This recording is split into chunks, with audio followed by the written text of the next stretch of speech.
ne sont qu'une tentation dans la parole de Jésus, de test, pour dire à Simon-Pierre, tu avais dit que tu me suivras partout où j'irai. Ça veut dire que tu voulais me montrer que tu es plus important que tous les autres. Pardon maintenant, mais parce que tu as échoué. Et il n'y a pas de degrés d'amour, des étages d'amour parmi les chrétiens dans la relation avec le Seigneur. On est amis ou on ne l'est pas avec Jésus.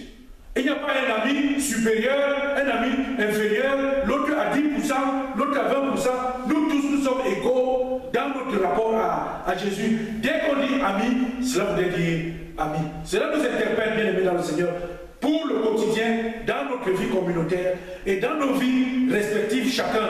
Nous devons être. Jésus a dit, et attention, c'est dans Matthieu 25, chaque fois qu'il est question que tu m'as rendu visite, tu m'as soigné, tu m'as fait ceci. Si vous avez fait cela à l'un de ces petits, c'est que c'est à moi que vous l'avez fait. Nous avons donc un devoir. Si nous sommes amis de Jésus, nous avons le devoir. Toute personne qui est à côté de notre prochain est la brebis que le Seigneur nous confie. On ne peut pas être ami sans avoir une responsabilité morale d'agir. Ça nous incombe dans notre communauté de nous soutenir mutuellement les uns les autres. C'est une responsabilité morale. Si nous sommes chrétiens, nous avons affaire à des brebis du Seigneur. Ce sont elles qui sont autour de nous.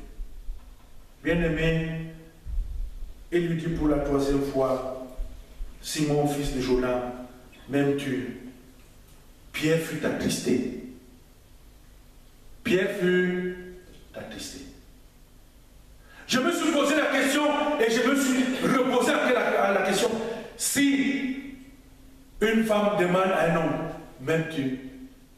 Il répond oui, je t'aime. Oh, m'aimes-tu? Mais si on te pose la question, même si c'est 50 fois, même si c'est 1 million de fois, qu'est-ce qui est difficile? Est-ce que c'est un sujet de colère? Non.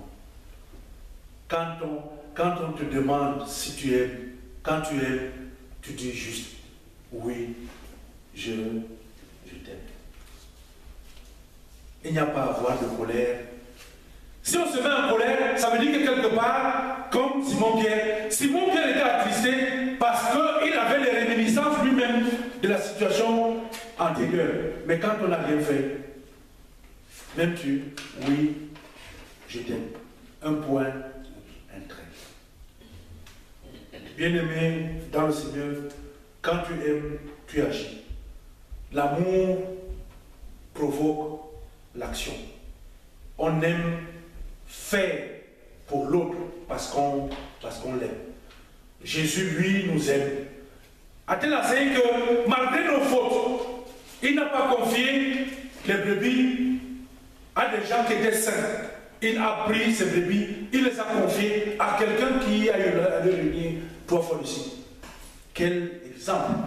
Alors, nous aussi, faisons un effort, allons vers les nôtres, ce sont les brebis du Seigneur, agissons. Et que ceux vers qui nous allons comprennent eux aussi que nous ne sommes pas des saints. Aucun pasteur ne l'est, aucun ancien d'église ne l'est, et aucun d'entre nous le sera. Nous sommes juste des personnes à qui le Seigneur donne la responsabilité sur ce qui lui appartient, ses brebis. Le devoir d'un ami de Jésus, que le Seigneur lui-même bénisse, se partage. Amen. Prions le Seigneur. Merci Père éternel parce que une fois de plus, tu viens de provoquer en nous ce sentiment que nous n'avons pas un véritable amour en ce qui te concerne. Seigneur, fais donc de nous désormais des brebis et non des loups. Permets, Père éternel, que nous puissions être dans la soumission et le respect de ceux-là qui sont en charge de nous encadrer. Seigneur, à cela aussi, d'être à ton service et d'écouter la voix et le son de tes commandements. Père, à celui-là qui nous a transmis ton saint message, Permets-lui d'être toujours à ton service et toujours à ton service. Nous te l'avons demandé au nom de Jésus-Christ, notre seul Seigneur et Sauveur.